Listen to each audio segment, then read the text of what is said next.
Good afternoon, everyone. Welcome to our live social innovation talk and podcast. My name is Paul Pajo. I am the. Uh, this is not live podcast. We're recording it. We will upload it. Okay. Uh, my name is Paul Pajo. I am the director and TBI manager for Benilde HIFI. HIFI stands for Hub of Innovation for Inclusion.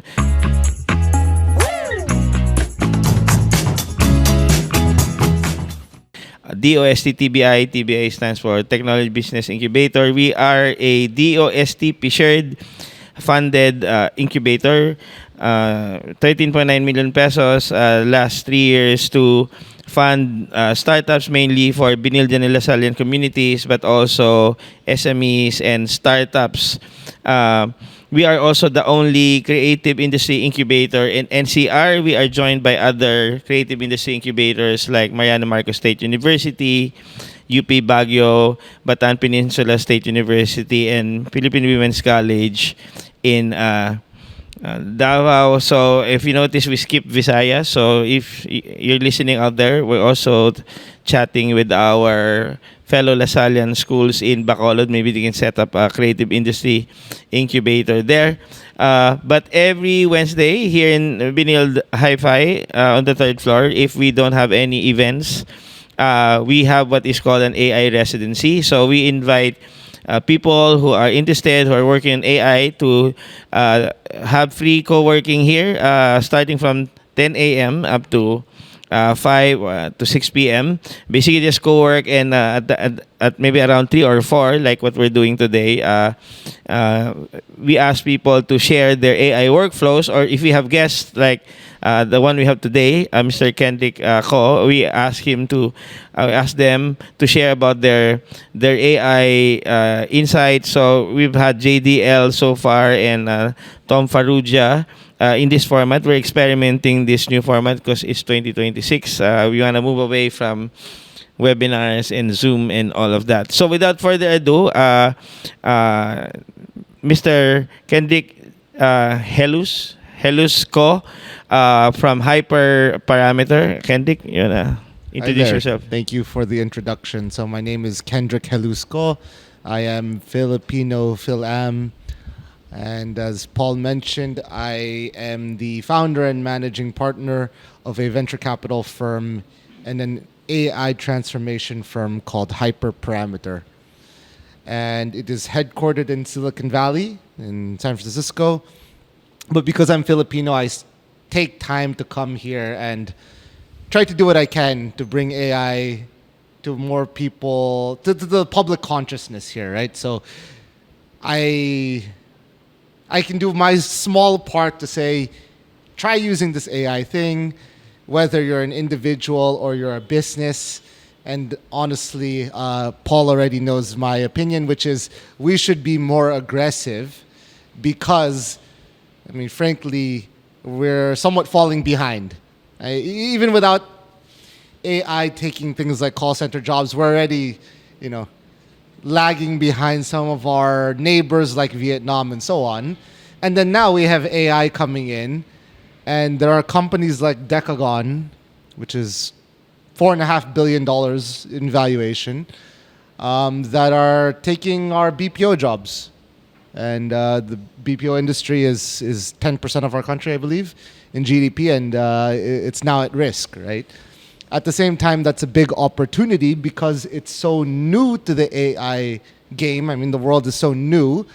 There's no real set, like as all of you know, there's no real set industry standard for changing your workflow.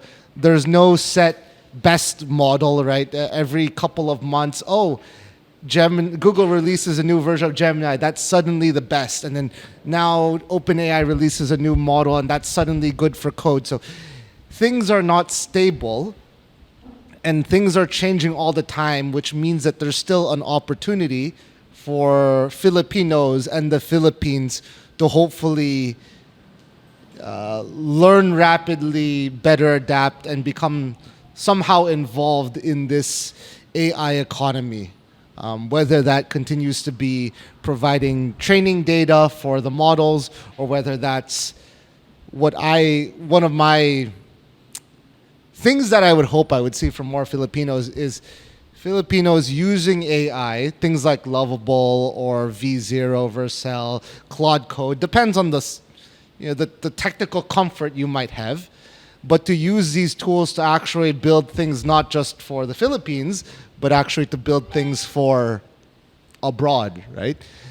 Now that it's easier to make things and to make sure that they're high quality, there's no reason why we can't make consumer applications for Europe or games much more rapidly for the US.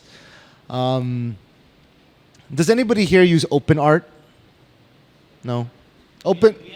We have some game development design okay. students who's interning here. So yeah, maybe you can mention some of them, some of what you think would impact game development. Maybe they can try it out on their own. Yeah, game development. There's different layers, which is one, you have the coding assistants that help you build. But some people, I think Astroblocks is one.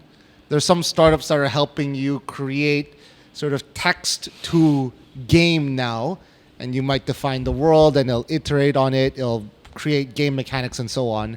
OpenArt in particular is an easier way, in theory, to create AI-generated art, especially if you want to do it consistently or you want to tab between models. So you pay tokens and then you might create an avatar. There's a consistent description, and then you can continue using Nano Banana or some other model within the OpenArt ecosystem to create consistent images or offshoots of that image.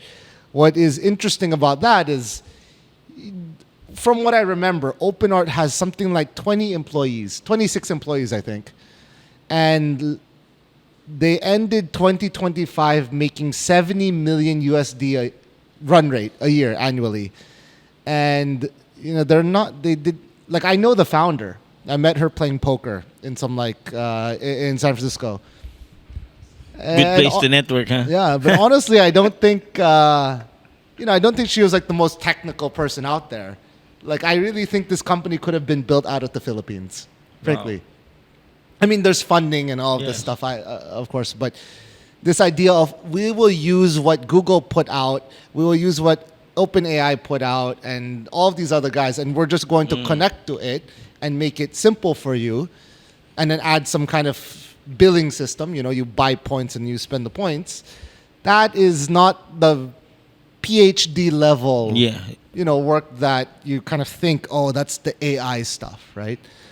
Same thing as OpenRouter. OpenRouter is actually, the CEO is a dorm mate of mine from college. And he's a smart guy, don't get me wrong. But OpenRouter lets you say, instead of saying import OpenAI and then OpenAI.load, and then GPT 4.6 or whatever, you would say import OpenRouter, and then OpenRouter will allow you to essentially be compatible with 30 different models, 50 different models, all with one line of code, right? Yeah. And again, that is, I mean, there's technical challenges, but just the basic layer of that we could have done. Yeah, basically connecting with different models, right? And yeah. So I'll give you one more interesting thing because it is related to the Philippines. There is this app called Beeper. You know Beeper? Beeper is kind of like a unified messaging inbox. So you can get WhatsApp, you can get Telegram, WeChat, so on, and it goes all the way to iMessage. iMessage was one that has historically been gated, but now Beeper can also do iMessage. So some people are connecting their OpenClaw. I hope you're all familiar with OpenClaw by now. It's been 2 weeks, so you've had plenty of time to study. But they're connecting their OpenClaw to Beeper, and then the OpenClaw is the one responding no matter whether somebody messaged you on iMessage or WhatsApp or Telegram or Viber or whatever, right? Just a unified messaging system. Yeah, unified messaging system. Aggregates all your, let's say, your WhatsApp, Viber, iMessage. Yes. Wow. Now, who built the OpenClaw integration with Beeper? A Filipino guy. Wow. In the Philippines. So We are and then somebody actually tagged that GitHub repo made by a Filipino and tagged the creator of OpenClaw. It was like, look, this is what people are doing, and then somebody actually built an integration for what you're looking for. So somebody random, not a Filipino, told the creator of OpenClaw about this thing that a Filipino built in Quezon City. Yeah. So we are actually able to contribute meaningfully to the world's use of AI. Wow. We just need more of that, right? More experimentation. Are you investing in that? Are you investing? It's an open source repo. Okay, it's not it's a business yet. Maybe there's a way to product it. Yeah. So anyway, maybe Kendrick, we'll continue with this, but maybe you can give a background of how you got to the part where you became Hyperparameter. Right? I think you have a background before VC, and then maybe give us what was the insight that led you to the creation of Hyperparameter in the first place. Yeah. So for me, in college, my initial form of study was actually energy systems. So renewable energy, power distribution, that kind of stuff. So this is to say, if you were doing something else before, you can still get into AI, right? There's a lot of different ways to use it for yourself or to become an expert. So I started off there, and slowly I started working on data science. And through data science, I found myself becoming head of data science at an investment firm. And so I was doing data science for the purpose of investment, right? I was creating or using machine learning to better identify investment opportunities. And over time, my role shifted, and then I got poached and so on. So I had joined different investment firms, but my focus was using my technical background in order to better understand not just pure AI or ML companies, but also companies that were starting to use these tools to do something that wasn't actually AI. So for example, one company that I'm invested in now they say they're making AI native consumer finance. They are providing free tax returns by using AI to do your taxes now. Wow. And if you look at GPT, you look at Claude, when you test them against the tax calc bench, which is the benchmark, they do 40%. These guys, their model performed 99.7%. Whoa. And the CTO directly reported to Elon Musk at XAI.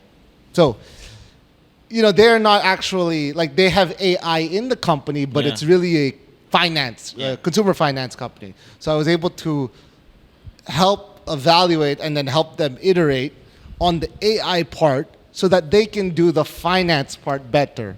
So for any of you, if you want to do game development, you want to do construction, right? Logistics, food, agriculture, AI, machine learning, data science are all these tools that you can use to make yourself more unique, whatever you're building. So I created my own investment firm called Fourth Realm. It's a sister of Hyperparameter. And that was how I invested in OpenAI, invested in Anthropic, invested in SpaceX, and so on. But then the key insight for me was with Hyperparameter, I really wanted to create a firm that stood for something, and that when I talk about it, it's not just about I'm putting money into startups, but also can I bring those startups back here?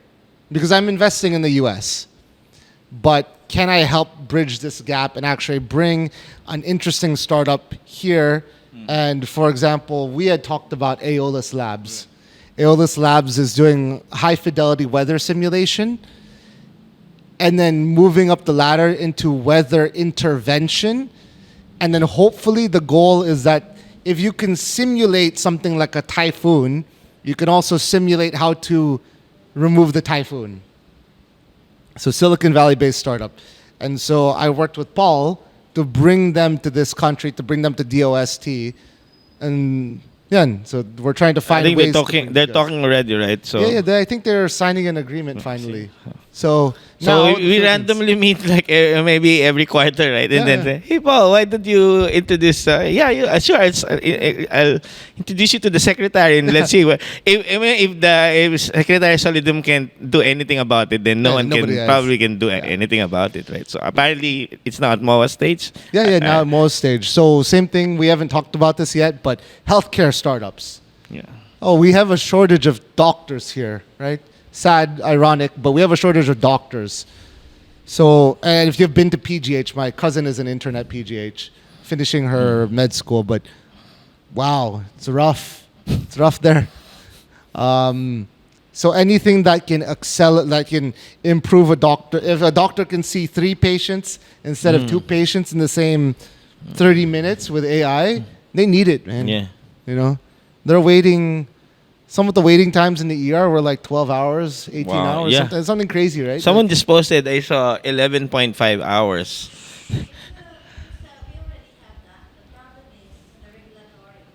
Yeah. Yeah, so that's why we have to unlock people. Yeah.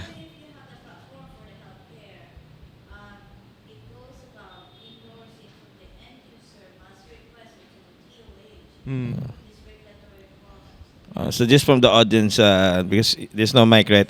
We need some regulatory hacking. We need some regulatory Yes, hackers. We need some regulatory hackers to work with DOAs. Yeah, we can look at that. So yeah, I think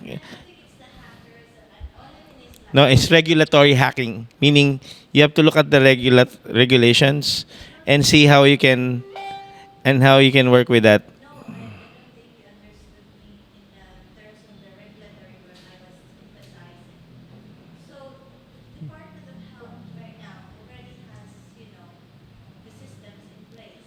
So they have a system in place according to her, DOH. Yeah.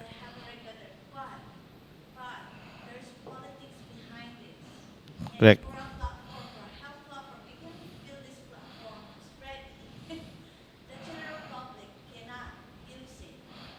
Okay. So the general public can't use it because there's some regulatory. Yeah. Okay. Yeah. We got it. We got it. I think most Filipinos know that there are like 52 cabinet positions, and basically they are the person of the president. And depending on how talented their cabinet secretary is, right, then they will find a way to actually have the president's agenda felt in the particular area. Obviously, DOH and health is impactful for most Filipinos, but there are other places like DNR, DA, DOTR, DOT. So obviously, AI can probably help in many of those. But I think what Kendrick's saying last is you did experience that because you have a relative who's there and you've seen how hardcore the problems are. And I mean, if they're seeing 3 people and there's a way they can. Maybe I'm thinking even maybe the intervention doesn't have to be officially on the hospital side. Maybe we can work on the doctor side. Maybe educate the doctors how can they have better workflows like internally where they can intervene and they don't need quote unquote permission from their yeah. We continue. Kendrick, what you were saying? I think this is a good line of discussion, which is there are ways to bring this to, given that it is a pressing problem, how do we get this in front of the right people whereby we can make progress, whether that's on the regulation side, whether that's a privacy side, a cybersecurity side. There are solutions, I think. It's difficult. There's politics involved, but I think this is one of the goals, at least that I have, which is if we have something that's built with the human capital and the research and the R&D and the financial capital of the U.S., or the U.S. technology ecosystem, are we able to use that to solve a problem here? Correct. Yeah. And if not, can we do something? Can we help create a solution that is more fitted to the Philippine ecosystem? As an example, I've heard, don't quote me on this, but I've heard that the Supreme Court has a 20-year backlog. And I'm not saying I know how to fix the Supreme Court's 20-year backlog, but one of the companies that I work with in the U.S. deals with it's like legal AI, and they sit with something like 50 of the top 100 law firms in the Oh, U.S. wow. Now, can I take that and bring it here? Not immediately, because the law Some is different. There's gonna be some contextualization Yeah. that needs to happen. But could we have some kind of local version? Could we have some kind of person in this room who says that's a great idea, and then can I connect them to that company so Yeah. that we can share some lessons, borrow some of the technology, and have Yeah. a local version here? That's my goal. That's my hope. It is for the audience. Maybe you can take note of how you want to comment later, because we're going to have the Q&A. For the sake of the podcast, for the audience, I'm trying to bring them to a journey, make them understand what Kendrick's background is, how he came about with Hyperparameter, what's the update from the last podcast, and then we'll have a Q&A. I'll actually let you sit here and talk to him. Yeah, we'll put the spotlight on you so that you'll be able to say your piece. Okay? Yeah. So, but text without context is pretext, so it might be hard for people to watch the podcast and say why. They can't hear the audience. Yeah, they can hear the audience. It's like listening to a telephone call where you're only listening to half of the conversation. Okay, is that okay with you? No, you have to sit here. You have to sit here. Okay. So anyway, so Kendrick, so from that you said you had data science. You were helping the company improve the AI part of the finance, right? So how did that get into Hyperparameter? Yeah, so the short of it is I was in AI, and I had been poached to do AI-like things within an investment firm. And then I realized that's a way to use the skill set, this AI knowledge, for bigger, not bigger things, but Higher value. more broad impact. Yeah, sure, we can say higher value, but I won't say that entrepreneurs aren't doing very high value things. I'm just thinking Broader categories. Yeah, broader. Yeah. More leverage. Not right? niche or very narrow vertical, something that's right. broader. Yeah. And so the idea with Hyperparameter, the overall goal is, can we create an ecosystem connecting I'm starting with the Philippines because that's where I'm from, but you can imagine that these problems that we have are the same in Indonesia, in Malaysia, in Rwanda, right? In Colombia. So I would love to create this ecosystem by which we're able to take all the output from the PhDs, the hackers in Silicon Valley that have received billions of dollars of investment, and they're creating these things, but now they're making it available to the world, including us, and then we just have to take that created tool or concepts or whatever else and then adapt it for ourselves, whether we use that as part of a different solution, whether we use that natively, whether we integrate that, whether we take inspiration or so on. So that's really the goal, is with Hyperparameter to create this bigger ecosystem, not just an investment firm, but also a transformation firm here or in Colombia or Indonesia and so on. So it's like it's a AI centric fund, but it has a transformational angle That's to it, right? Like That's right. you just don't want to make money, or you want to change the world? Yeah. I know why. That's actually good. Yeah. It's good coming from someone in Silicon Valley, man. So, maybe it's not obvious to people, but hyperparameter is a very, I like that word because that comes from hyperparameter tuning. So, were there, before you chose hyperparameter, what were your other, I don't know, convolution? I really take time to pick specific names, and once I fall in love with it, because it has meaning, then we go with it. Hyperparameter, I selected it because, for anyone who's technically equipped, you'll know that a machine learned model or an AI model is made up of many parameters. And by nature of the term machine learning, the parameters are machine learned. But a hyperparameter is one such governing, term, parameter setting, whatever you want to call it, that cannot be figured out purely by the machine, aka a human has to put it in. And that was the idea, is that from a human- hyperparameter tuning, right? from So hyperparameter. I really like the name. So it's so you need to know the space to know how it's like nerd sniping. The name really will nerd snipe you. So I think you mentioned you're raising like $25 million pa, and you're 1/3 there. So if someone's listening and you want to be a limited partner with Kendrick Go, you want to be part. You don't want to do the hard part of looking for the startups, and you just want to throw money at it. Feel free to reach out to Kendrick in LinkedIn and wire him some LP money. Okay, That's right. I'm Always a VC appreciate in. I'm a LP in 2 VCs also, so understand how that works. This is hard work. Working with. All these startup founders, and like he mentioned, I think in the Philippines the easiest way is if you can get it at the cabinet level, secretary, undersecretary level. I think it's easier. Like I said, we did Aeolus Labs. I just emailed kudos to Secretary Solidum. He's really action oriented.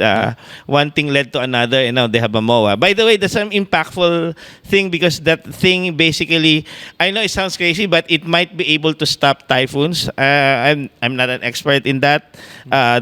These are Silicon Valley level experts, right? So I will defer to them and their PhDs. So we are hit by 25 to 30 typhoons every year. So if we can stop even half of that, I think it will greatly impact the economy. And obviously there are other startups that Kendrick has seen so far. So maybe when you created Hyperparameter, Kendrick, what were your early bets that or you're seeing so far that you think it's a year so far has passed, right? And so many things have happened in AI, so many updates. Like I think Grok 4.2 just launched with their agents. Kim Claw, you can now do turnkey open claw on Kimi. Chat.z.ai just GLM5 just launched with their agents.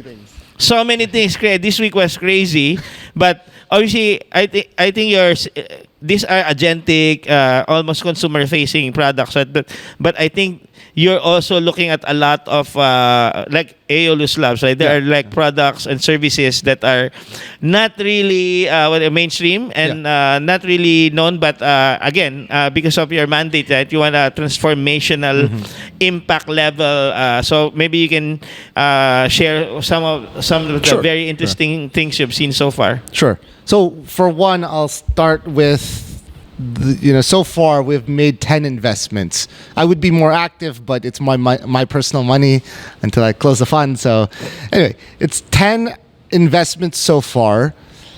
And the general theme is that we want to leverage the fact that the general capabilities of these AI models is rising by virtue of the effort and the investment in people. I mean, organizations like OpenAI, Anthropic, XAI, Mistral, the Google, Meta, the list goes on. But the fact is that these general foundation model providers, and I'm an investor in many of these, so I'm not discounting that effort, but they are raising the capability set and reducing the cost.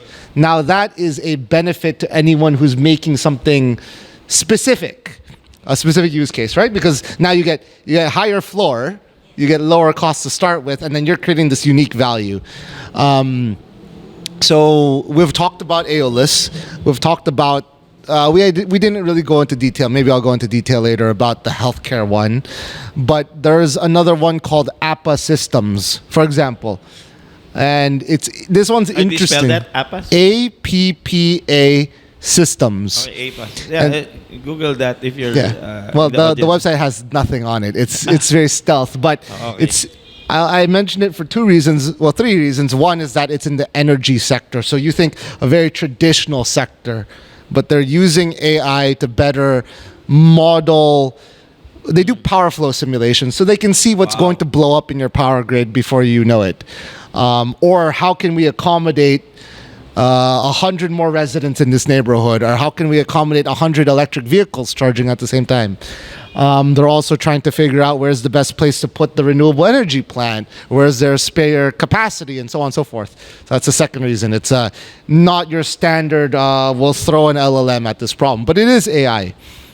The third is, I mention it because it's a Filipino-American, and this Filipino-American is one of the most achieved Filipino-Americans in engineering that I know of. He was at Google, I believe, in 2004. He worked at Waymo very early on. He worked at SpaceX, at healthcare.gov. So, it's another example of Filipinos getting involved in engineering and being quite successful, even in the U.S. context. And yet the community doesn't really know about him, or, is unable to celebrate him. Maybe we need to name this guy as Dado Banatao already died, man. You're here. We need more. We need to celebrate more of them. Yeah, his name's Armando Atienza. So hopefully. Oh, it's like Alex Abiar, double A. So hopefully the startup starts working more. But I've already.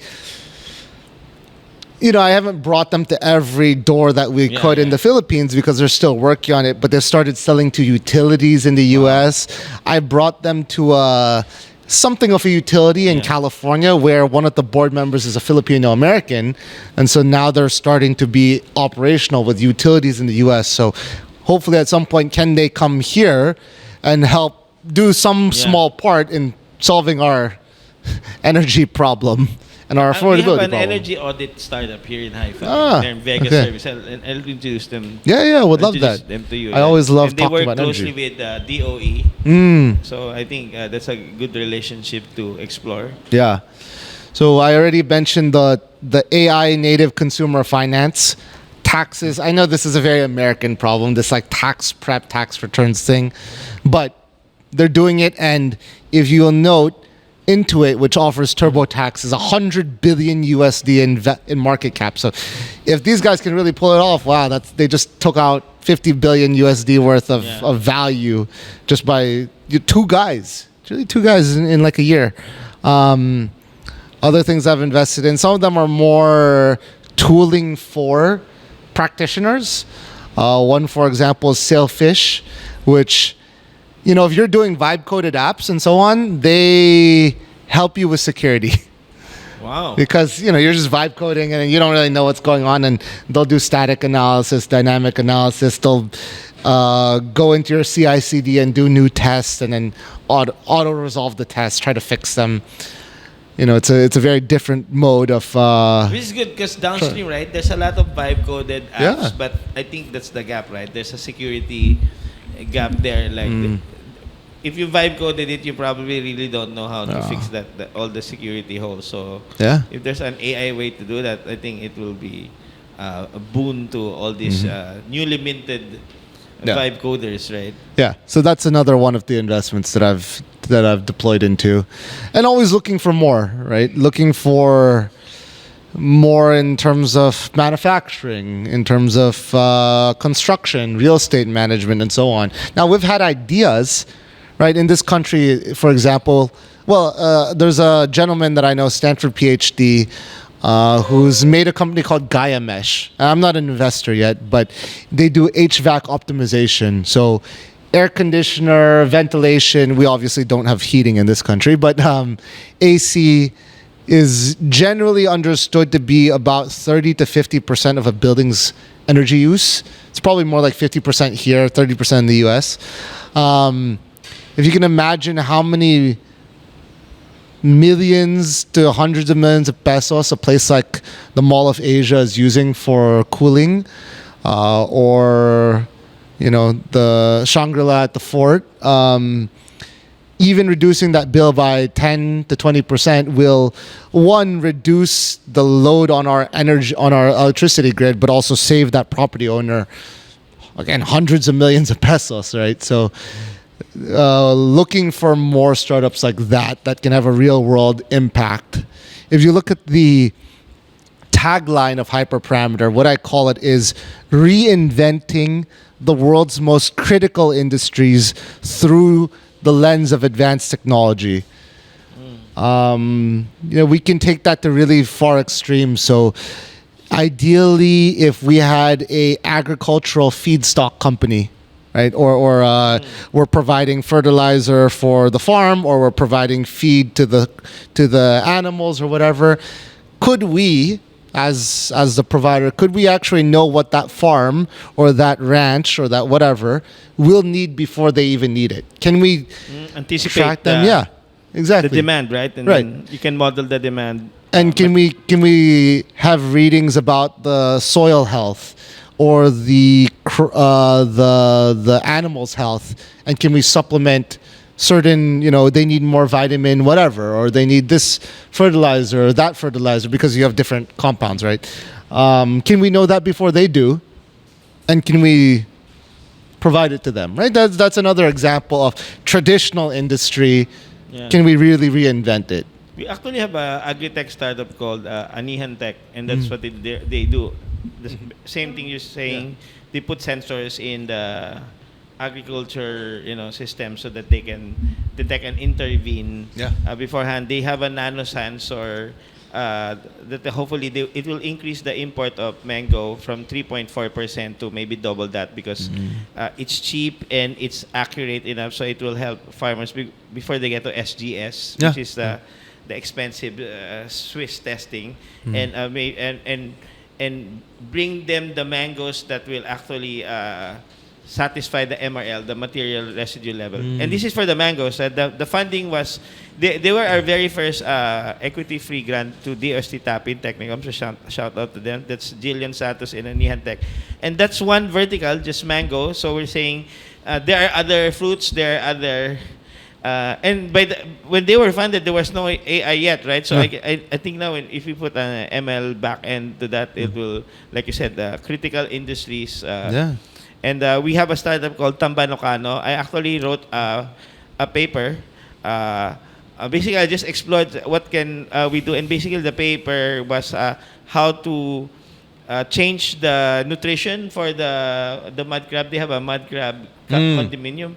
And she was saying it actually improved their production. And the thing is, so now Anihan Tech actually brought the IoT sensors. Then I have another startup that does a zeolite that removes the... So it's weird. It's now a combination. Yeah. These are now different startups coming together, and hopefully for food security. So yeah, very interesting.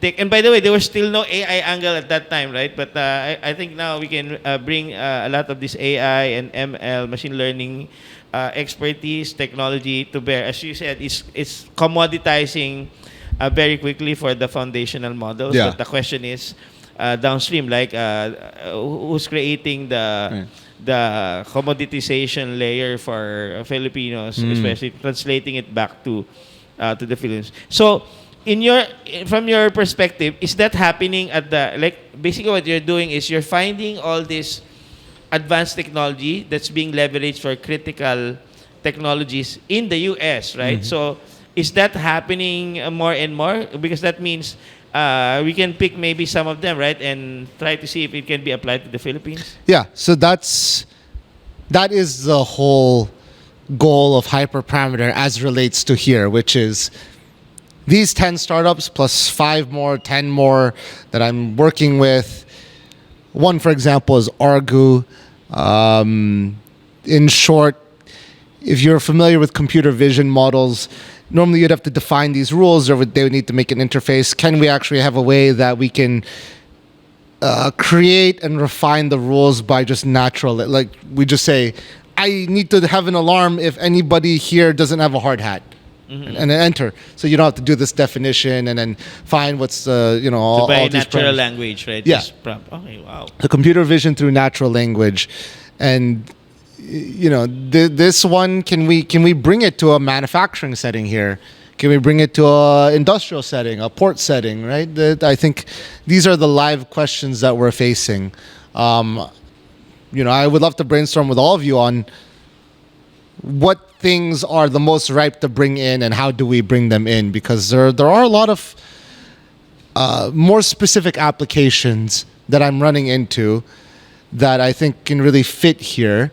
And this is a this is a benefit not just to the people who use the AI, who use that company, but it can also create jobs and opportunities here. Correct, yeah. So we've also explored how do we create a joint venture between a Filipino team, Filipino entrepreneurs, who are going to do the on-prem deployment, who are going to make it work with Tagalog or Ilocano or whatever, Localize it. Yeah. localize it, and then operate it and be the local salespeople here. Because Yeah.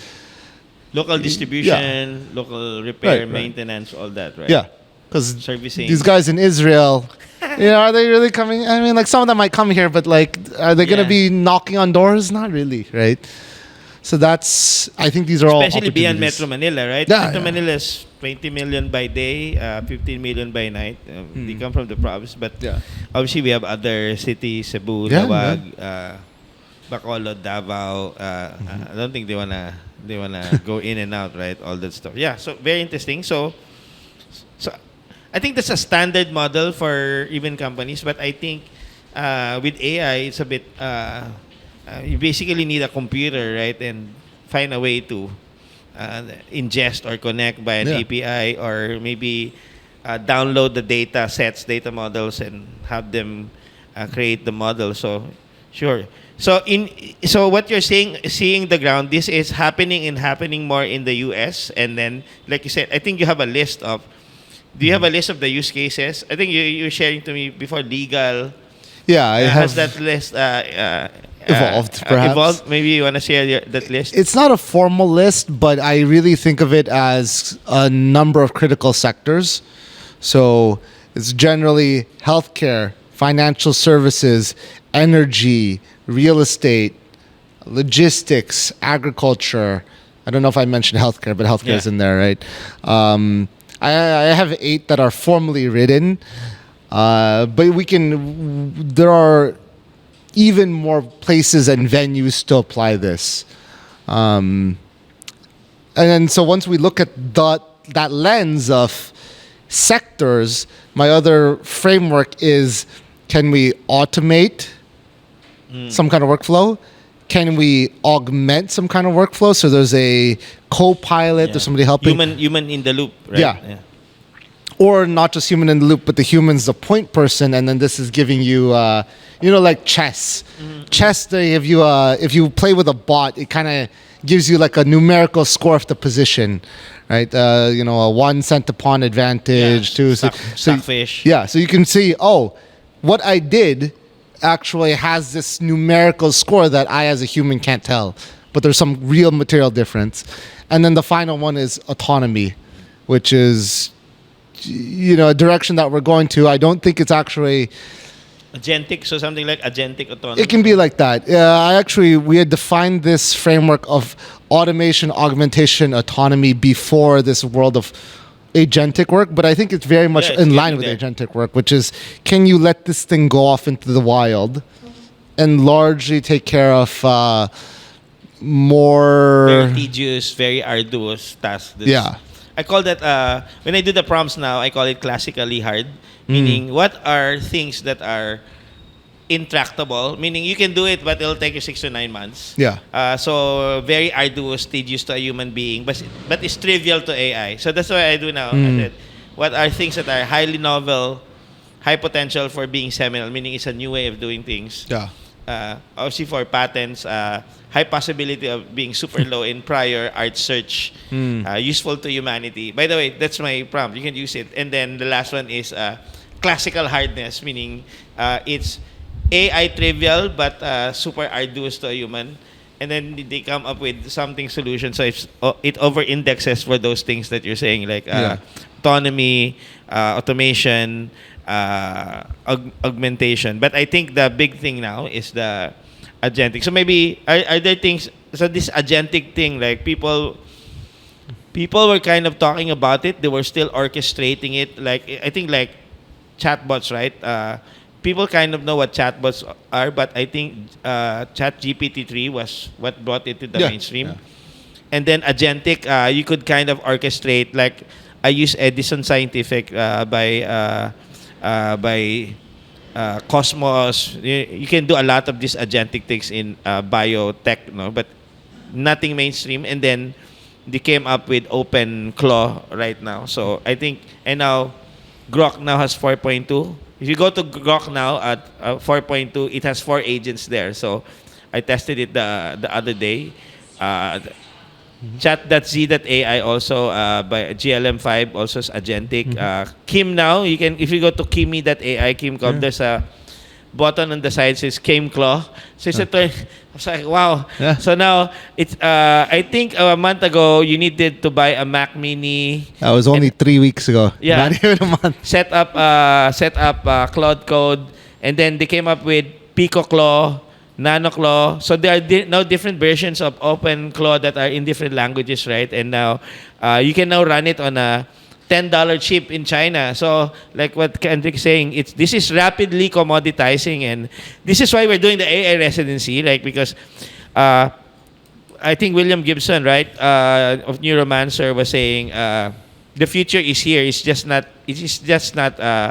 evenly distributed, right? So we try to we are in all different stages of our AI journey, but if we at least share, like me, I don't know half of the stuff that Kendrick knows, right? And I'm sure at you do. Aeolus Labs, like Typhoon, eliminating Typhoon using AI.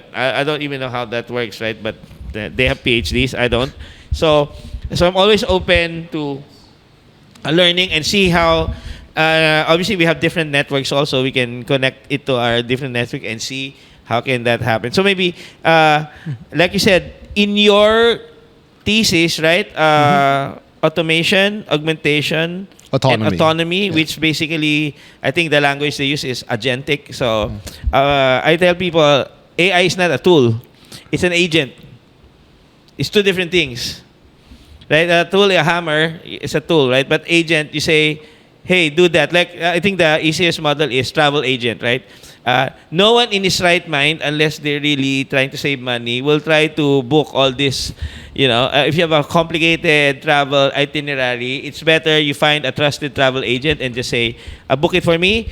Then they'll go to you, said, is it okay, Mr. Paul? And then I'll modify it. So that's the concept of an agent, and I think that's what your concept, right? For autonomy, you say, do this, and then the AI with I think guardrails, autonomy, they will, in an agentic fashion, they will now try to perform the task that, and I think this is the holy grail right now. Very long attention span. You leave the AI for 8 to 10 hours. I think some of them were running it Even on longer, Cloud Code for days, right? Until Anthropic decided what in the world was happening. So maybe comment on that, since we're now here. It used to be the future now. Now it's here now. It's happening now. Like you said, 3 weeks ago. That was 3 weeks ago. Yeah. So what's happening on that, and what have you seen so far that's crazy and mind-boggling?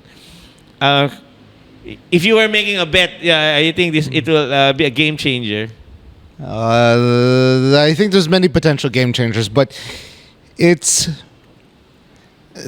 funny because people saw OpenClaw and maybe this is the most accessible so far. No, it's sort of like the top right of the chart, right? Which is accessibility. We could all get it and kind of understand what it's doing. And then the most practical. Because things like Manus existed before, right?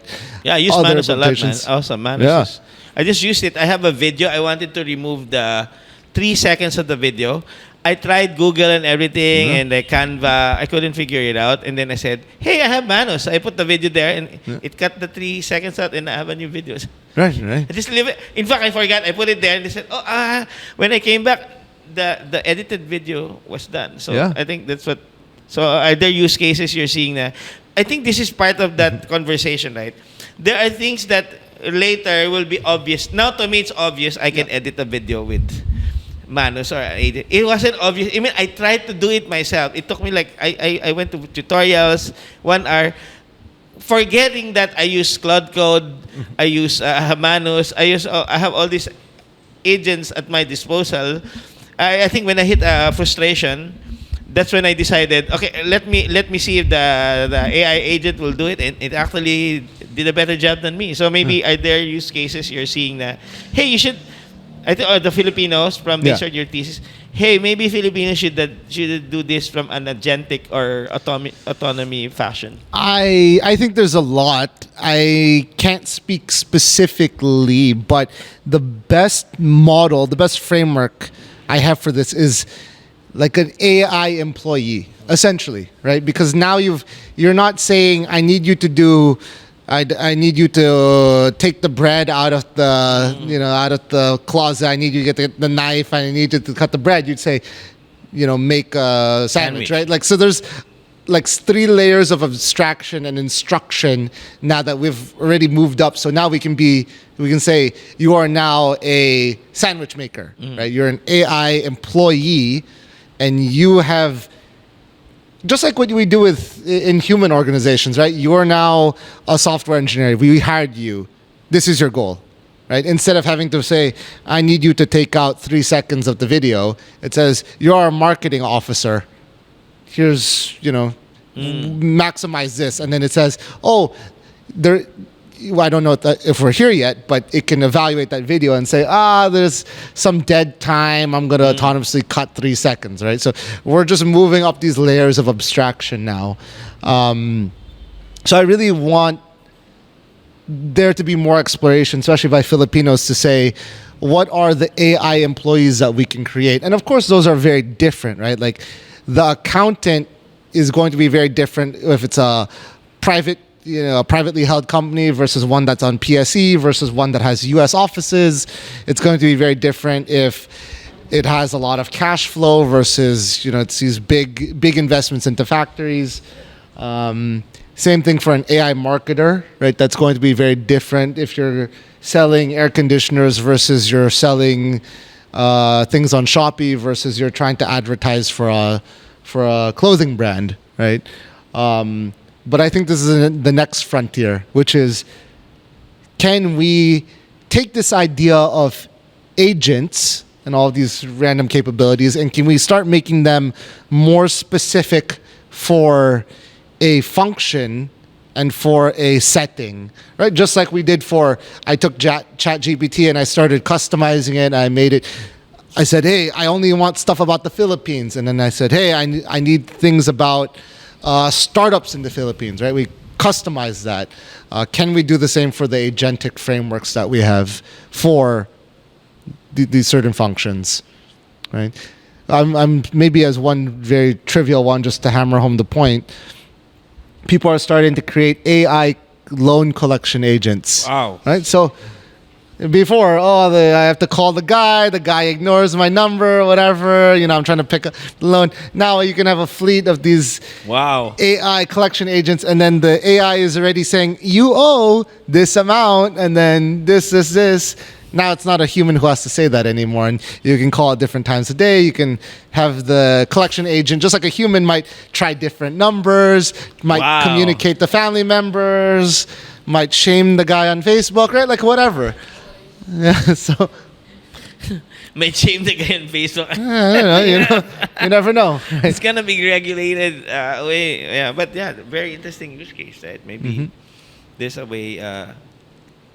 Maybe. I mean, in the Philippines, some of the agencies here have been shut down, right? Because they're too aggressive with collection. So maybe we'll have a more compassionate agents doing that. So, like you mentioned, OpenGlow was just 3 weeks ago. What was your OpenGlow journey when you first saw it, and now to what you've seen now?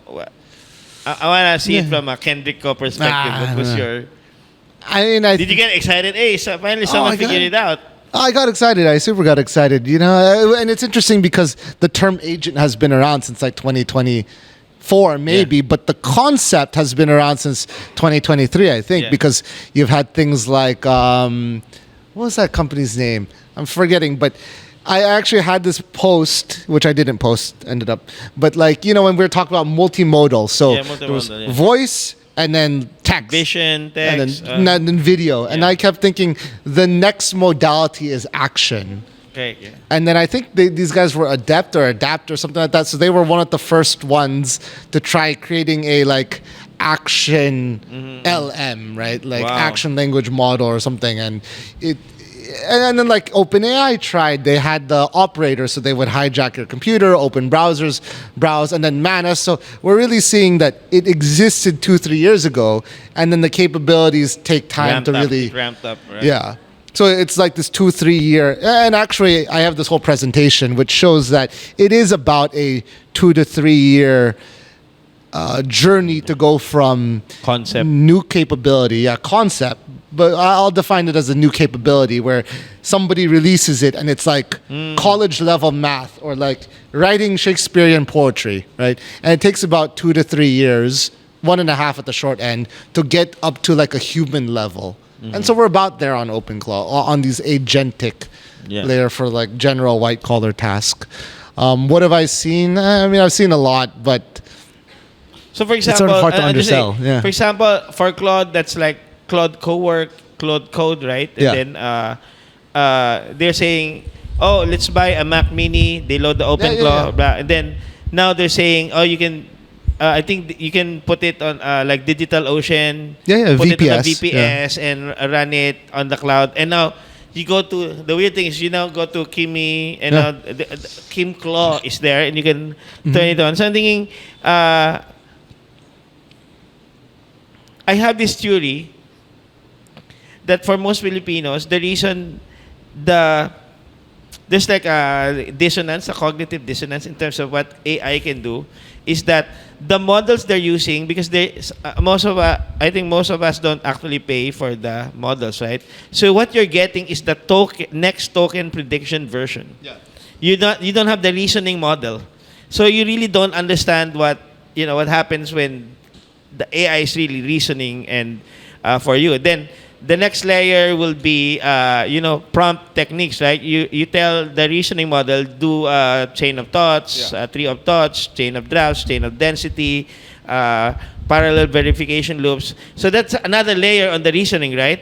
And then you have those that do the deep research, like and you kind of see it, no? Like you go to Perplexity, they allow you 3 free deep research every day. So, but obviously, imagine if you're using that all the time, right? So if you pay for Grok and all the other models, it's available to you, and then you have the agentic, right? So I guess there's a disconnect when you talk to people like, hey, AI, in their mind, it's like I call it glorified autocomplete. Yeah. That's the experience, right? And then you see what OpenClaw, like I think Austin Allred, the CEO of Gauntlet AI, basically created a Kelly Claude. It used to be like a assistant, like we're saying, like simple assistant. Now in two weeks, it can now create an app from scratch. You just give him a prompt, it will create an app and deploy it on the App Store, Apple Store on Android within a day. So yeah. So what's your take on that now? What have you seen so far? I think one of the things they're saying is one of the services might be how to configure the whole thing, Mac Mini, for people who are not technical enough. Remove that abstraction away. But what are you seeing, and what do you think? Where is this going to go? I mean, I think it's this. What I think will happen, and this is still a live opportunity, right? Is bundling OpenClaw or an OpenClaw-like, right? Like, what was the real unlock with OpenClaw? One, I would say the conversational interface. Like, you could text it, you could WhatsApp it, vibrate, whatever. Two, that long-term persistent memory. There's some technical architecture that I still haven't actually dug through. But three, which was the three is the skills marketplace. So we created one, and then now if you guys and can it use doesn't have to don't have to infer it again. And yeah, again, you don't have to like reinvent the wheel, right? And then 4 is unparalleled, unrestricted access to all your stuff.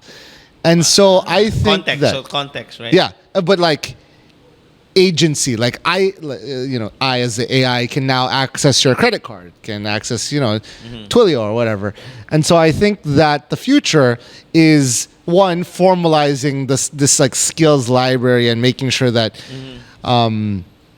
we have sufficiently advanced functionality, but then 2 is safely being able to give it this widespread access to your things. Not just can it see your information, but also can it not accidentally overspend? And then on the other side, can it not be a vulnerability whereby you get attacked by a sort of bad actor? It's two sides of that coin, which is bad actors coming in, and then it is doing things that perhaps don't align with you, but are still within the bounds of what you had told it to try to achieve, right? So that's security, and then there's like the alignment piece, right? Which are two different concepts in AI land. So what are you seeing now? Are you looking at startups who are doing that, or you seen presentations that are? I have, but it's hard to invest because it's so dynamic, and I do think that there's a level at which, OpenClaw's founder has been hired by OpenAI, and OpenClaw's now a foundation, but OpenAI already has the sort of operator and codec, so would they create a competing product by which, if you are, I don't know if you do, it's actually fairly rare, but there are integrations for OpenAI to connect to your Google Drive, to connect your Gmail, your calendar already. So if you already have that as part of your OpenAI experience, and they have all these rules and boundaries that they've built around safe access, does it make sense to invest in somebody else who's trying to build safe access as well? I don't think so. Okay, so it's almost, I think Anthropic fumbled on that play, right? I mean, they sent Steinberger the cease and desist. Mm-hmm. So he's already using Claude Code natively. So he ended up not really switching, but opening it to all the other agents. But obviously, he's now officially working with Sam Altman and OpenAI. So, but the good thing, because it was open source, right? There are now many versions of Claw, and a lot of them are like low cost, like on the chips. I see a Chinese. For $10, you can now run agentic. So, in my mind, those are the use cases. I think that was the dream. Like, imagine if you have an IoT network, IoT grid, and every IoT is a $10 IoT, but it has an agent, right? Meaning it just doesn't monitor, but it can, like what Kendrick said, it has autonomy, right? It's able to intervene and all that, right? So I think that's the what we can. In the Philippines, we do have that because we over-index for very cheap form factors. Right? We really can't afford the very expensive one. Maybe I think agriculture might be the first use case that we can take advantage of. Yeah. So so it's so fast. You no one really has presented anything. Yeah. There are, but it's more opportunist, and from my perspective, it's hard to evaluate whether it's something that OpenAI, Claude, so on and so forth cannot do or will not do. And then the other thing is, if you're able to build it in 2 weeks, 3 weeks, I mean, a lot of other people were able to build it in 2 3 weeks. Okay, yeah. So that's really the challenging So I think part. one of the moats will be the expertise, right? If they have domain expertise, very deep domain expertise, that kind of at least establishes a moat, and then they just add that AI ML part, so it makes I think the founders that startup more it's more possible that they can become a unicorn, I guess. So okay,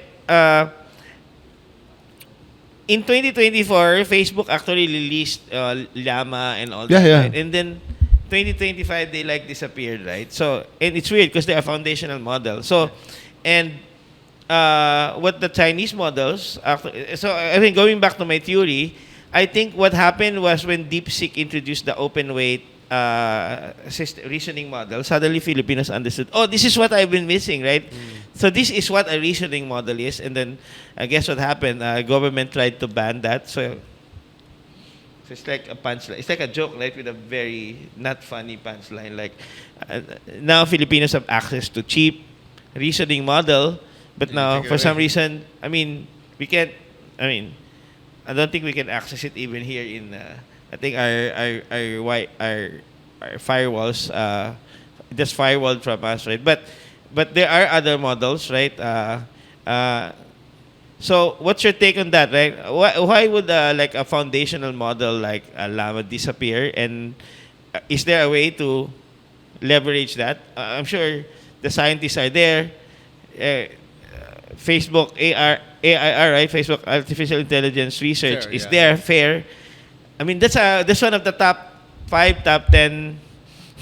And suddenly, 2025, they don't exist. I don't even know what they're doing now, right? Then, obviously, you have Apple, who just surrendered. They just said, we're not going to do AI. We'll just connect with the best one, right? And then, so, and then you have all these Chinese, right? The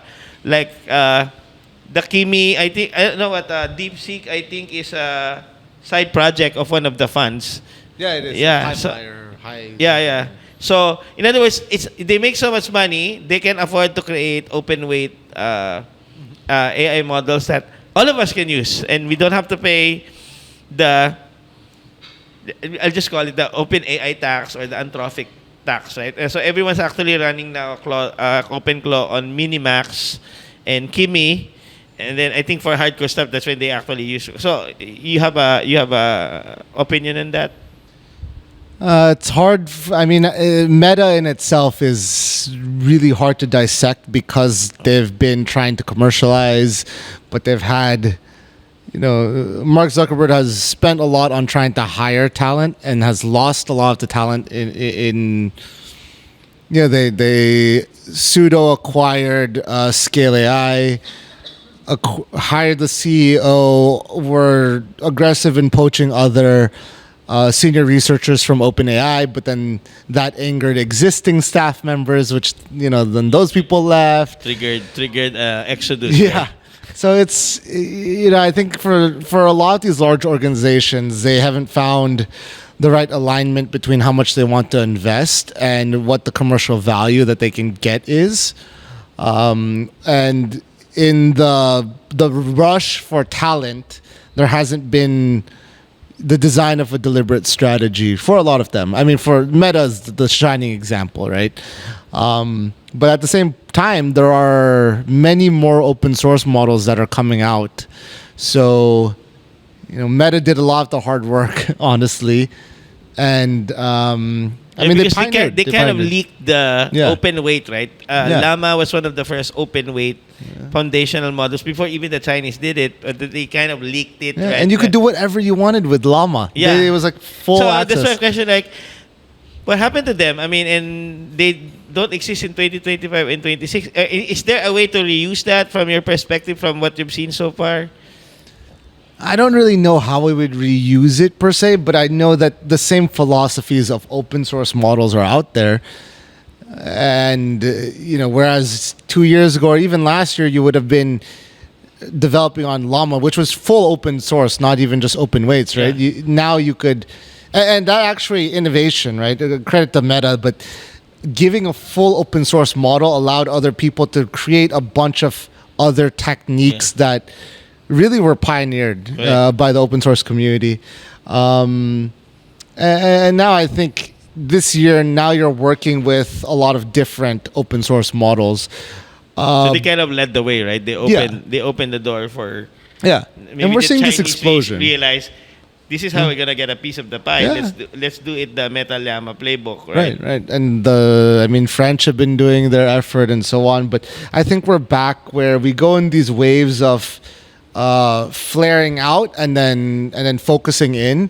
And right now we're in this world where we're flaring out, and at least for the foundational models, the language models, we're back to a sense of like there's 15 to 30 different models, all with people trying out different stuff in an effort to find the next performance breakthrough, right?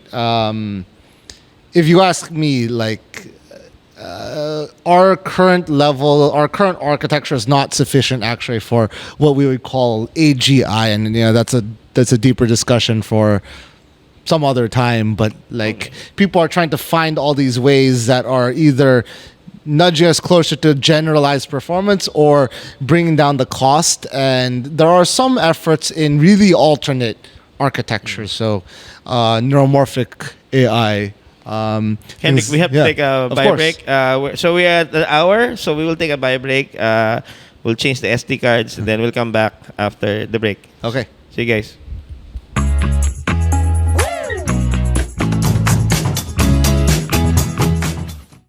Yeah, so just a few more. Just before the break, I asked Kendrick, like, obviously the Philippines needs to have a national AI strategy. And I think I did a paper, no, the analysis on the 20 proposals, and I think the main rhetoric of the AI strategy was they wanted to regulate AI. So I think the finding is maybe before we even regulate AI, we should use it first. So I guess the analysis of the 20 bills was a little bit, how do you say, on the reactionary side. So maybe, what's your comment on that, Kendrick? Yes, I will probably get in. I'll try to not get political or in trouble, but I think you can very much see the difference between China, no regulations, America, Laissez-faire. very low, laissez-faire, and then Europe, which is very regulated, right? And Draconian GDPR. And yeah, so you can see how the respective AI ecosystems have evolved and how revenue has emerged as well as market value. And I say market value, which is in particularly very important because the total value of all companies on PSE today? Would you like to guess? Would anyone like to guess? Total value of all the companies on Philippine Stock Exchange today? $100 million? It's like USD. You're actually close. It's 350 billion. Oh, wow. I mean, you add like all the conglomerates, Ayala. Huh? Yeah, it was 350 billion USD. Okay. Total value. I mean, but this is like the Philippine economy, right? Anthropic is valued at 380 billion. Anthropic isn't even 5 years old. So a 5-year-old company, Anthropic, is 380 billion. Worth The more whole than- country is 350. So Yeah. Anthropic is $30 billion more valuable than the whole Philippine Stock Exchange. Yeah. So, Fair. So, are we in a position to regulate this crazy growth driver? I think, my opinion is that we shouldn't be regulating it. I mean, we can put some safeguards if it does some kind of harm or it can't, be used for cyber attacks or whatever, right? But can we regulate the development of AI? I don't think so. I think plus, we don't have yeah. control on it, right? We're basically downstream from the Yeah, foundational models and the applications on top of that. We're a right? punching bag, right? And honestly, if you look at, again, don't want to get too political, but Q4 wasn't so good economically. And I mean, I think just generally we haven't been so good economically for some, at least a year. We're not really in a position to say no to AI innovation. to being part of the global economy, the global value creation of this. I think it's our way out, honestly, especially with how new it is, how dynamic it is. I think the understanding in Silicon Valley is that it's a Wild West right now, and maybe in about 3 years, it's going to be more settled. There's going to be the giants who are not really at threat every day. There's going to be, operating manuals that we can follow for best practices to use agentic work or to do autonomous code development, but we're not there yet. So people think right now, the crazy growth is now in 3-4 years, and then people are going to be fighting again for the customer. They're going to be fighting for attention. But right now it's crazy. That's why you can have companies that come out of Estonia or Sweden or whatever it is, and it's like 100 million ARR, million USD in Unicorns. 12 They're months. unicorns already, yeah. Yeah. 100 million USD, right? How many businesses in the Philippines can say they have 100 million USD in revenue and then the profit is actually quite high too?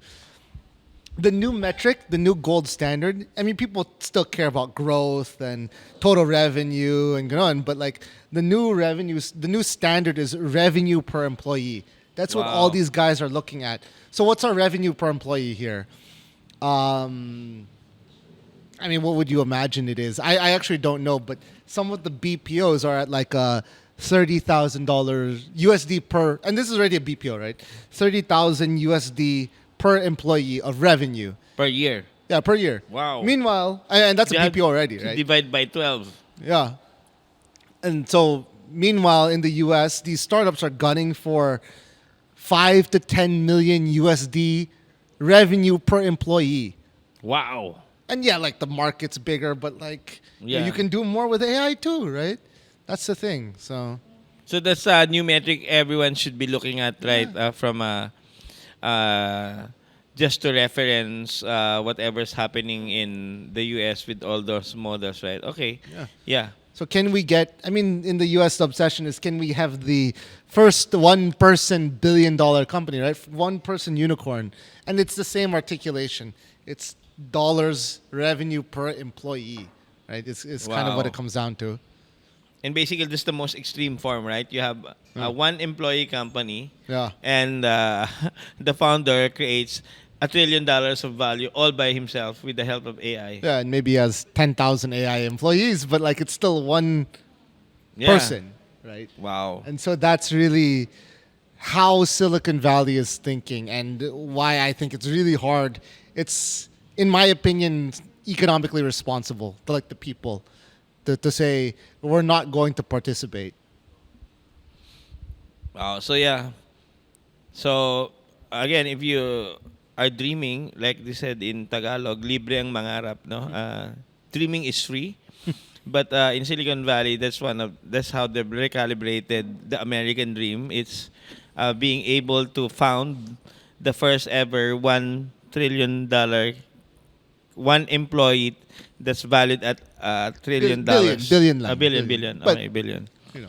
I guess, yeah, 1 trillion will be you like Apple, no? Parang ganun levels. Yeah. So, the other thing, speaking of AI policy, I've heard like certain countries outside of the major, I think I did the research. I think there's less than 50 AI research labs of note. Maybe you can stretch that to 100. But there are like countries who actually have like national AI, like South Korea with the stability AI. So what do you think of that notion, and how is that contextualized or applied to the Philippines? You know, there's, I believe, AIM, Asian Institute of Management, wanted, I don't want to put words in their mouth, but them and some other initiatives, I think they said, can we have 100 AI PhDs in the country, right? And I actually gave this talk at Geeks on a Beach 2 years ago, 1.5 years ago, which was essentially, I'm not convinced we should be playing the catch-up game against countries that are, you know, I'm not going to talk about the talent level, but like generally their top scholars, there's a lot more of them, and they've invested a lot more money as well as years into education, right? I think we should recognize that we're probably more effective at another part of the value chain. So does that mean we need to have our own national AI lab? I don't think so. Not to create an LLM from scratch. Now, if the initiative is, do we have a national effort that we are competent in AI, that we are participating in the value chain, that we are the number one in, as I said in GoAb, can we be the world's number one at implementing and applying AI? Can we be, you know, there's a lot of Filipino hustlers, as you guys know. Can we be the most insane users of Claude code and open code? And can we start, you know, whereas maybe like a guy in Vietnam or even the US has like one terminal open, can we have 8 terminals open, right? Can we be somewhat more crazy?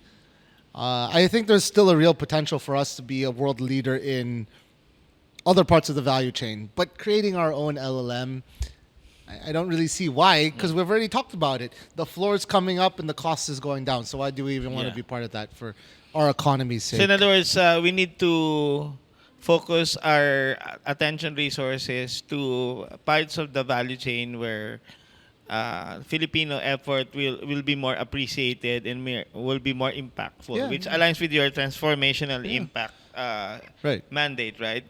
Rather than maybe pursue an academic exercise of, hey, the Philippines has its own LLM. I don't know. Yeah, and I mean, I don't want to downplay the Filipino people, right? But OpenAI has like 1,000 PhDs. Wow. From like MIT, Beijing University, right? Like ETH Zurich, and it's hard to compete. And then they've also poured, like $200 billion or like however much into that effort. Where are we going to come up with that to like compete, right? So that's why I think. So what are those things that we can play in the value chain? Broadly, I say implementing and applying AI, but what is a tactical endeavor right now?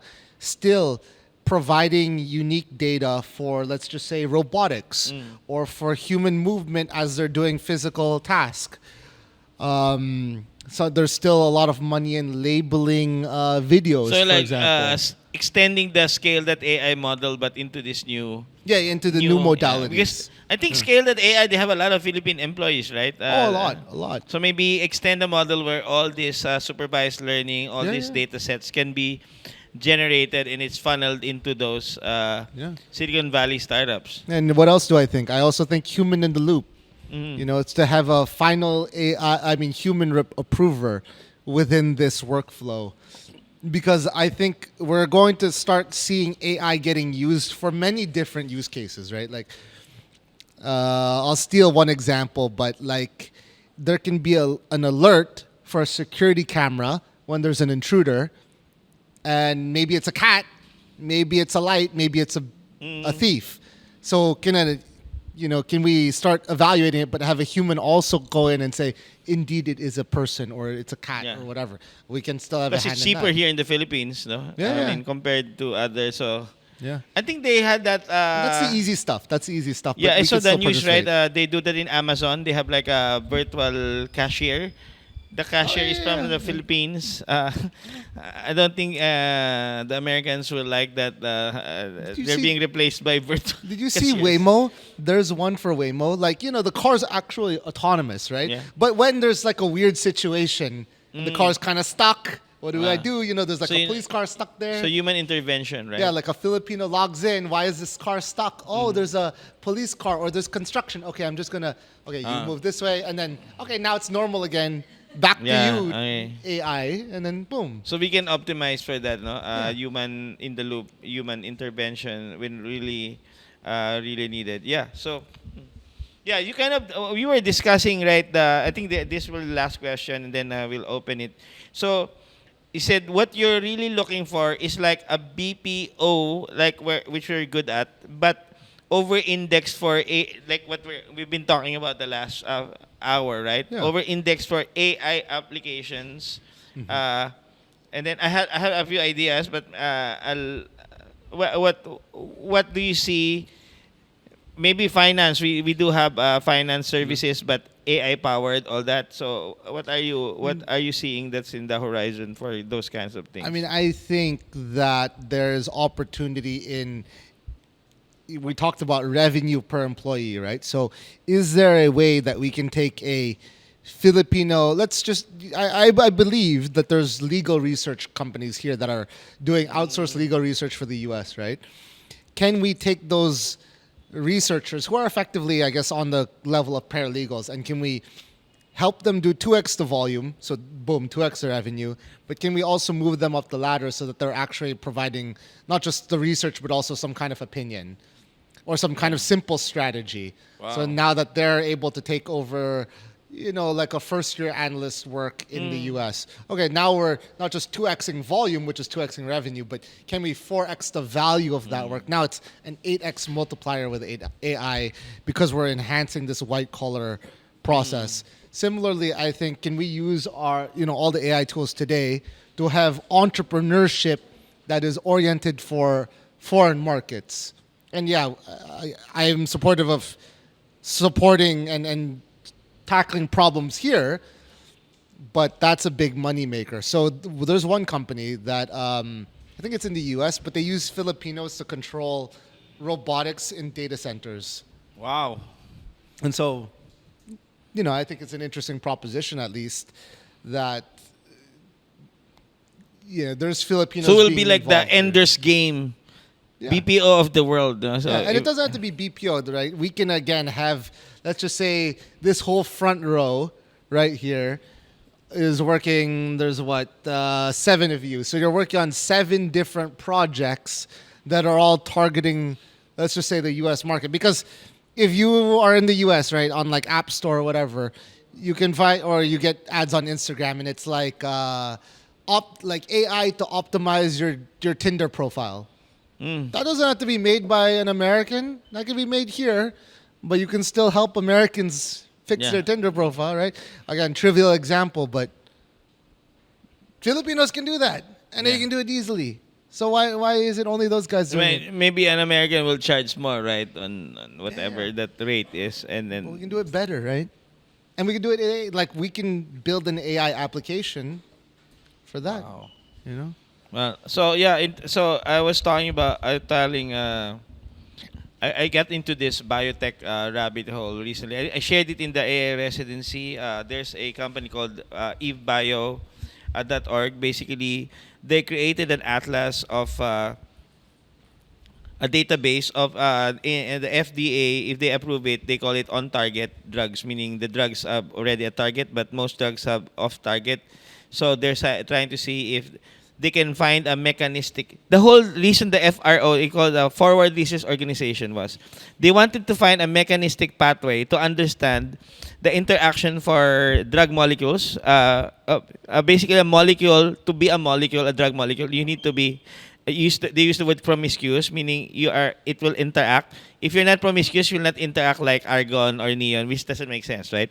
But they said the more the molecule becomes promiscuous, it becomes cytotoxic. So it's a balance between cytotoxicity and promiscuity. And basically, they wanted to find the mechanistic pathway of how a molecule. I actually found it after 2 runs on Edison Scientific. It's there's like 60. There's like they call it hits.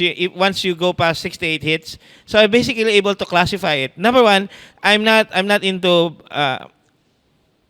I'm not into that kind of biotech. I'm more on the machine learning side, but apparently this is called computational biology. That's the. So I'm able to do it over, because of I'm doing a personal AI residency, meaning I'm trying to advance how much I can know personally, and basically I'm now at the very bleeding edge of what can be accomplished.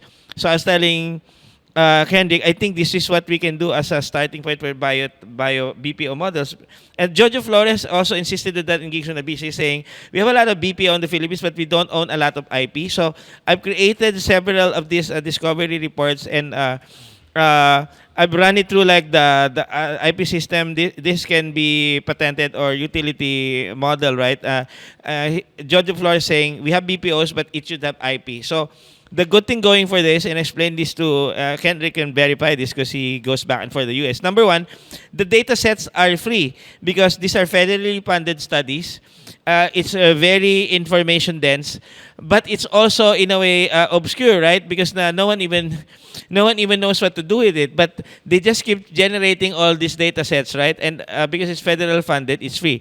Number two, when it was generated, the machinery to generate this is already normally they have very powerful machines in the university. So even if as a scientist I try to replicate the study, I have usually no way to do it because I don't have access to the machine, right? Meaning it's generated, let's say Stanford.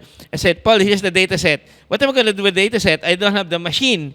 But now, as Kendrick pointed out, the machinery has commoditized the point. I access Edison Scientific.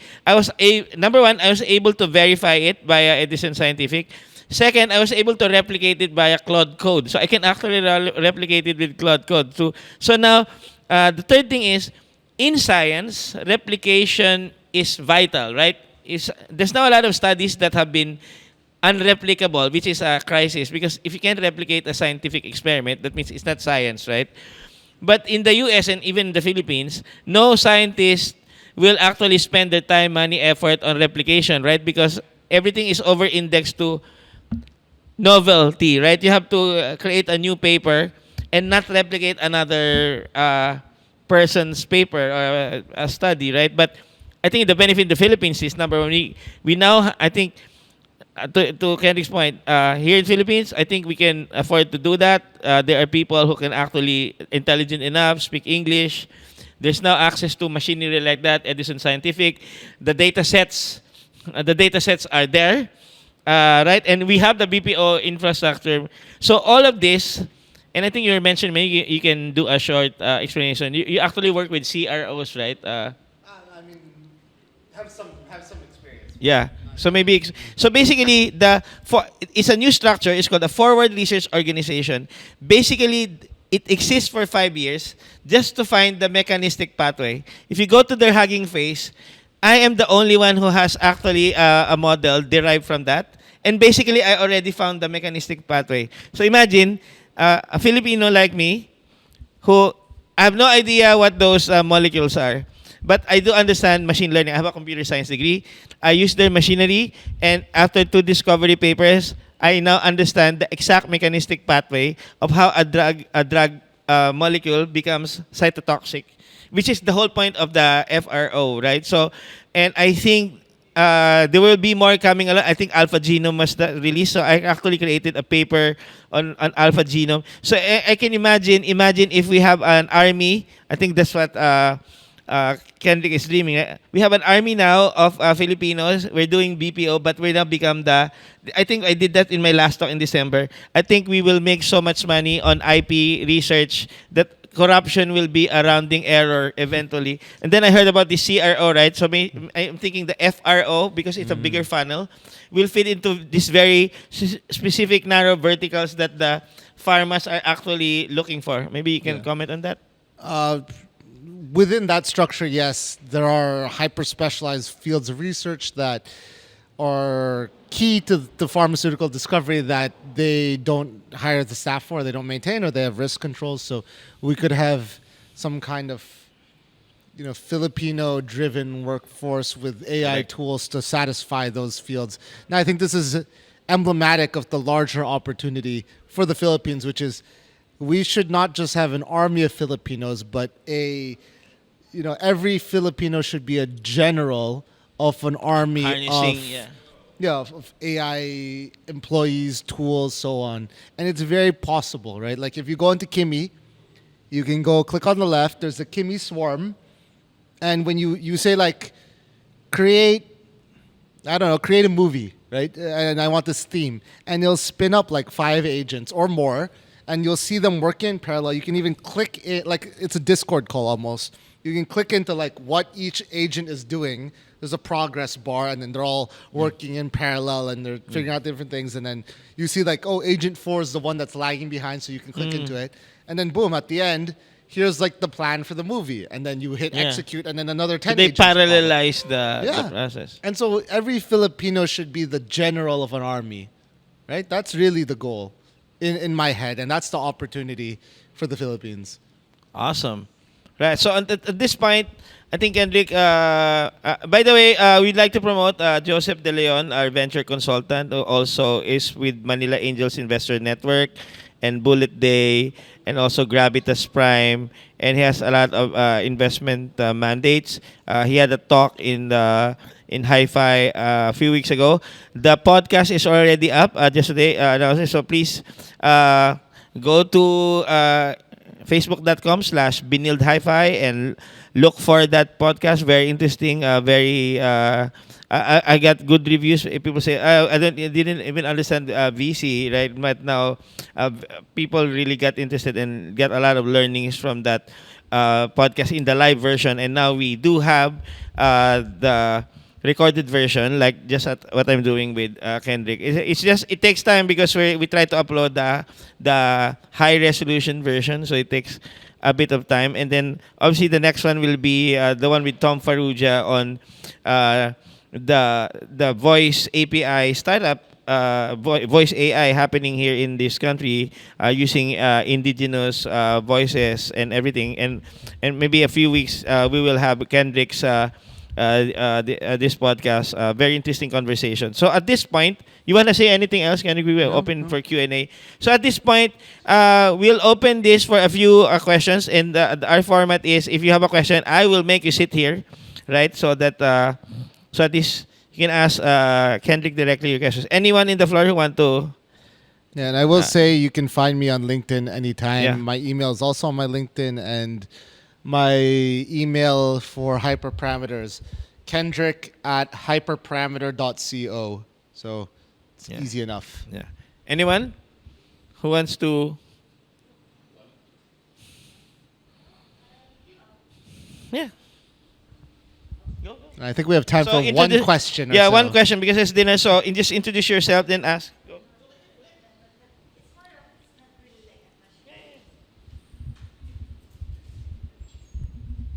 So hi again, Kendrick. Hello. I'm Krista Maxwell.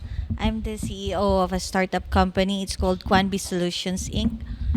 Um, um, we are basically a company that does a lot of software development platforms and an AI development combined. We provide solutions and automations to.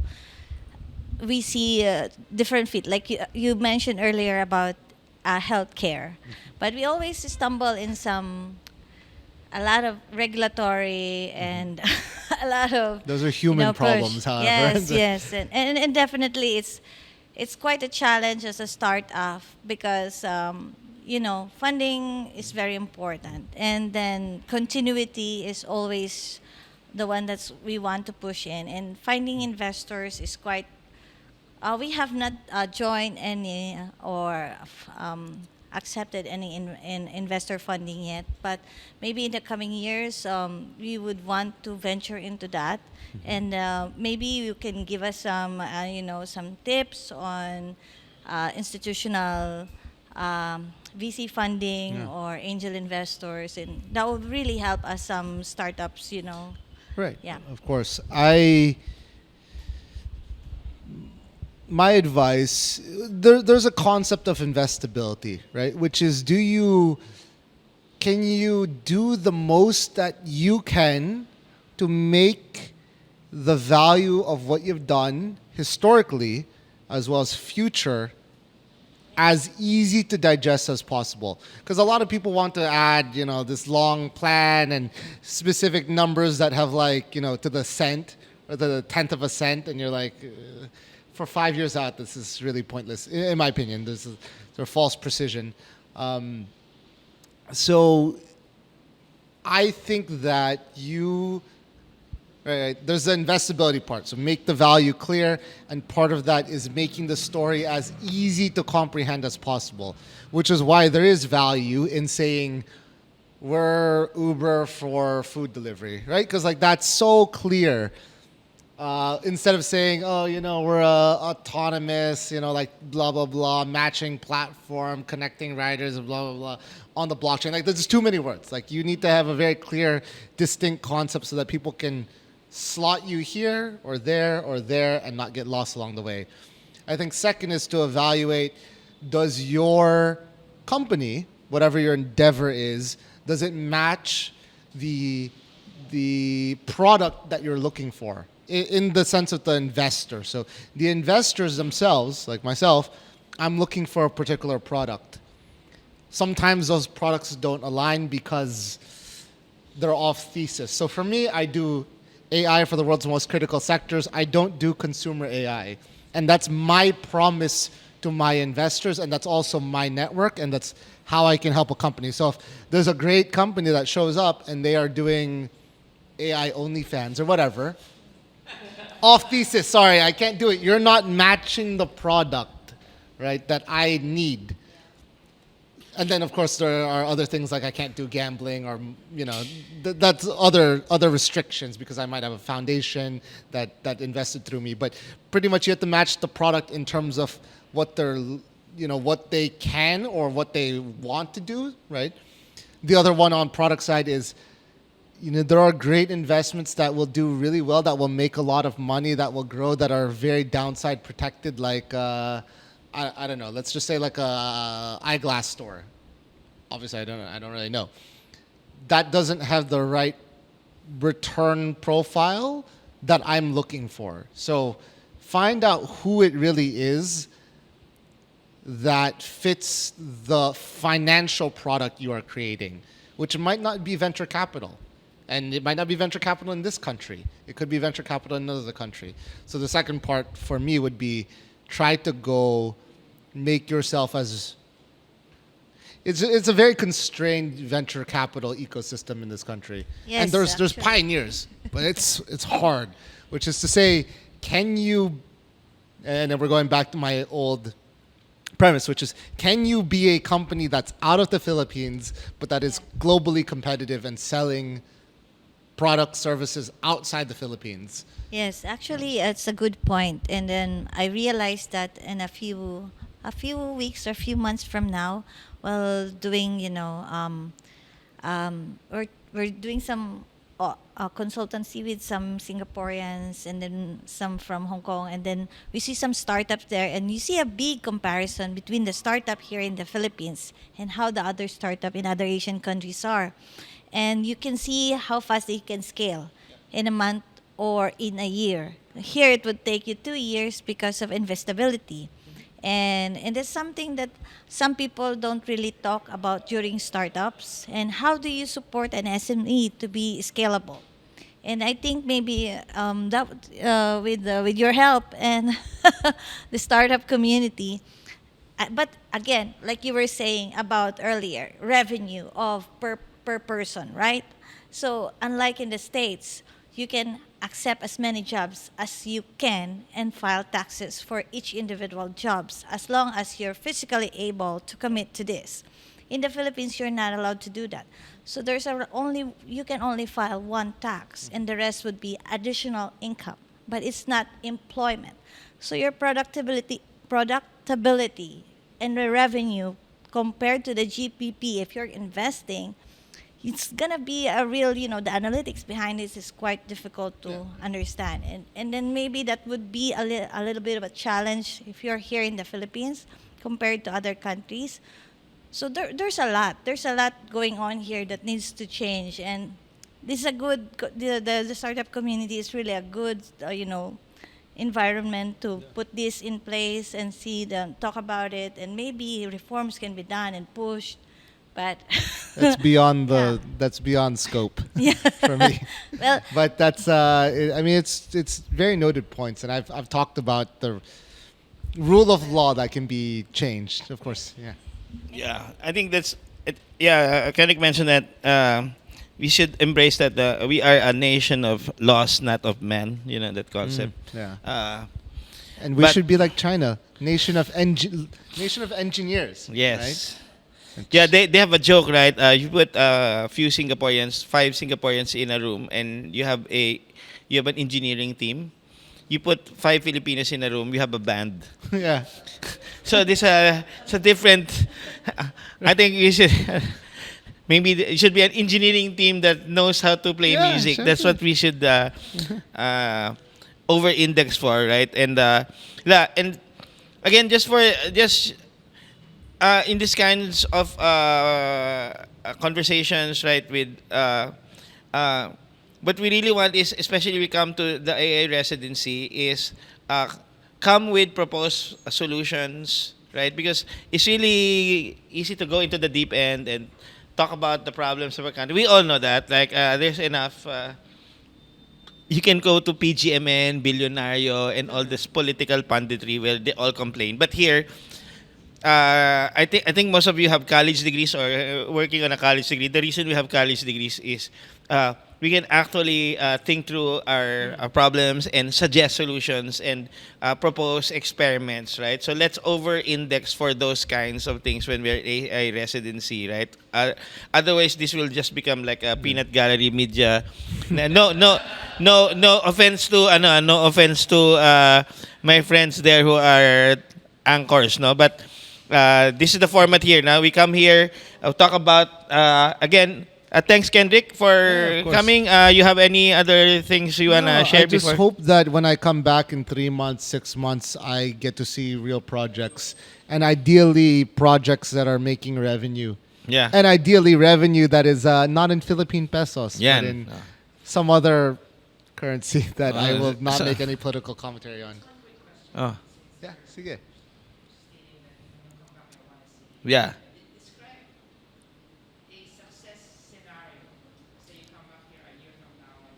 Okay. So the question from the audience who doesn't want to take the hot seat, describe the success scenario. What would it look like from your perspective? I mean, let's say I come back in 3 months, right? I really, actually, let's say I come back in 1 month. I won't be here, but let's just say Yeah. I want to see at least like some kind of application out there. It doesn't have to be an AI application. It's like you use AI to make it. But if you can get to $1 of revenue, that's not from you or your friends, right? Like Yeah. then, Real, then yeah, we're a real success. validation. We've made something. Who cares? Just as long as it's generating He's saying revenue. at least you make $1. In fact, I posted. By the way, I posted on our. We have a messenger group, no. I posted. If you look at it, even from a phase change or a vector embedding or a topological infrastructure level, having a product for free and having someone pay for it is actually different. It's like a phase change, meaning it's like going from 0 to liquid to 1. gas. Yeah. Vector embedding is like orthogonal, almost 90 degrees. And from a topology perspective, it's like having genus one, you're a sphere, to being a donut. So you're ontological, meaning at the very core of its being, those are two different things in the universe. So I think that's what he's saying. And sometimes it's not obvious to us that the moment you get your first dollar, Yeah. in fact, the analysis is it's almost irreversible.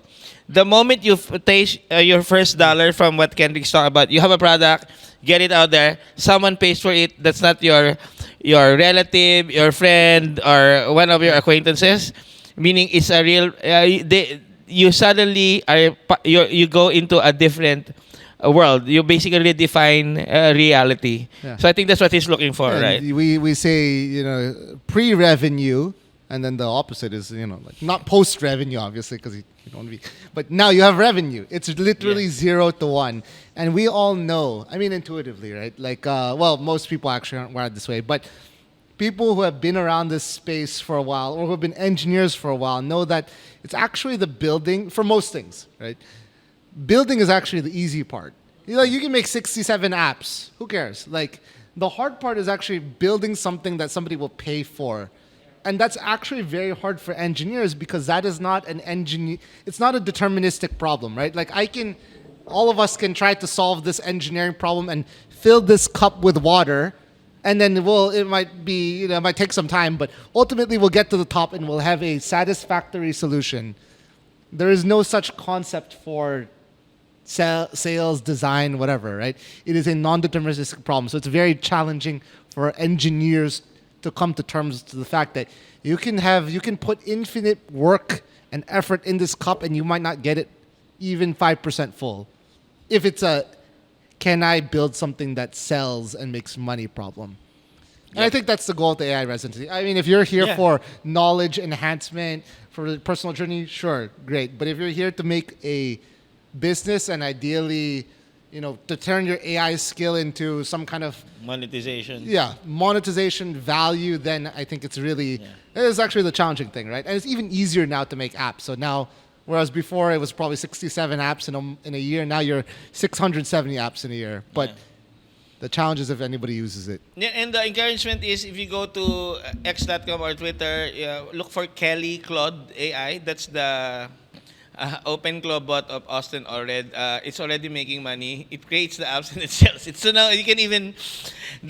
It's still not deterministic, but I think what Kendrick is saying, maybe before 67 apps and one will succeed, but now with the AI is powerful enough, you can create 700 and 70 will succeed because you just it will just keep churning out, right? So, and maybe optimize other things. But on that note, again, thank you, Kendrick. Thanks everyone for participating. And come back next Wednesday for our next AA residency. Thanks, everyone. Thank you.